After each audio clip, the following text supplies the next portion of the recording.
আজি কোকৰাঝাৰ টাউনৰ মাজমজিয়াত প্ৰগতি ভৱনত কোকৰাঝাৰ টাউনৰ বিভিন্ন ৱাৰ্ডৰ পৰা আহি প্ৰায় 500মান আমাৰ পুৰুষ মহিলা বিভিন্ন দলৰ মেম্বাৰসকলে আহি UPPLত যোগদান কৰিছে। আজিৰ সময়ত এই যে এটা পৰিৱৰ্তন বিটিআৰ অঞ্চলত আহিছে, এইটো সকলো জাতি জনগোষ্ঠী সকলো শ্ৰেণীৰ ৰাইজে একচেপ্ট কৰিছে, সেইটো আঁকোৱালি লৈছে।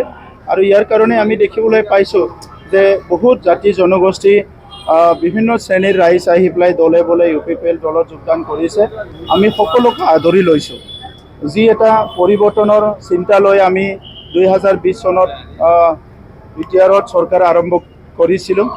আমাৰ যিটো চিন্তাধাৰা আছিলে যে ইয়াত শান্তি প্ৰতিষ্ঠা কৰিব লাগে, ইয়াত চবকো নিৰাপত্তা প্ৰদান কৰিব লাগে, বিভিন্ন জাতি জনগোষ্ঠীৰ মাজৰ সমন্বয় আনিব লাগে আৰু উন্নয়নৰ নামত আগৰ সময়ত যিবিলাক ভুৱা কিছুমান কাম হৈ আছিলে এইবিলাক বাস্তৱত ৰূপায়ণ কৰিব লাগে।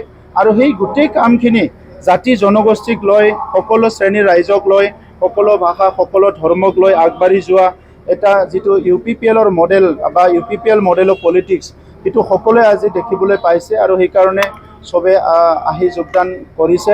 মই আশা ৰাখিছোঁ যে 2025ত যিটো নিৰ্বাচন হ'বলৈ গৈ আছে, এনেকুৱা যে বিভিন্ন 40টা সমষ্টিত দিনে নিশাই UPPL দলত যিটো যোগদান কৰিছে, এনেকুৱা যোগদান কাৰ্যসূচীয়ে UPPLক আহি থকা সময়ত অধিক শক্তিশালী কৰিব আৰু অহা নিৰ্বাচনতো ভাল ফল যিটো পাবলৈ এই পৰিৱেশে আমাক সহায় কৰিব।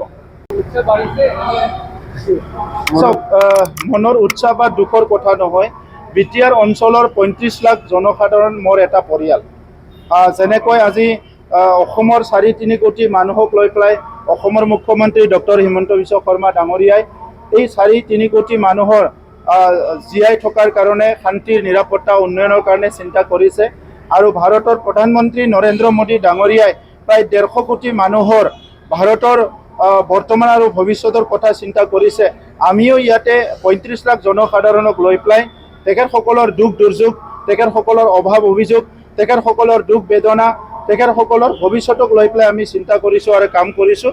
আৰু এই কাম কৰা এই চিন্তাটো যে ৰিকগনেশ্যন দিছে বা এই চিন্তাটো যে মানুহবিলাকে স্বীকৃতি দিছে, ইয়াতকৈ আৰু ডাঙৰ কথা এজন সমাজ সেৱকৰ কাৰণে একো হ'ব নোৱাৰে। গতিকে মই বিটিআৰবাসী ৰাইজক ধন্যবাদ জনাইছোঁ যে অন্তত আজি বিটিআৰবাসী ৰাইজে বুজি পাইছে বা বুজিবলৈ ধৰিছে যে UPPL মডেল অফ পলিটিক্সত শান্তি সম্প্ৰীতি সমন্বয় আৰু উন্নয়ন আছে আৰু ইয়াৰ দ্বাৰাই বিটিআৰ অঞ্চলৰ ৰাইজে আগুৱাই যাব পাৰে। এই পৰিৱেশটো তেখেতসকলে বুজি পাইছে, ইয়াৰ কাৰণে মই ধন্যবাদ জনাইছোঁ। এতিয়া মই ইয়াৰ ওপৰত ক'ব বিচৰা নাই, আমি আলোচনা কৰিম। আমাৰ কেন্দ্ৰীয় চৰকাৰ, ৰাজ্যত চৰকাৰ চলি আছে, গতিকে কাউন্সিলতো আজিলৈকেতো আমাৰ চৰকাৰ চলিয়ে আছে।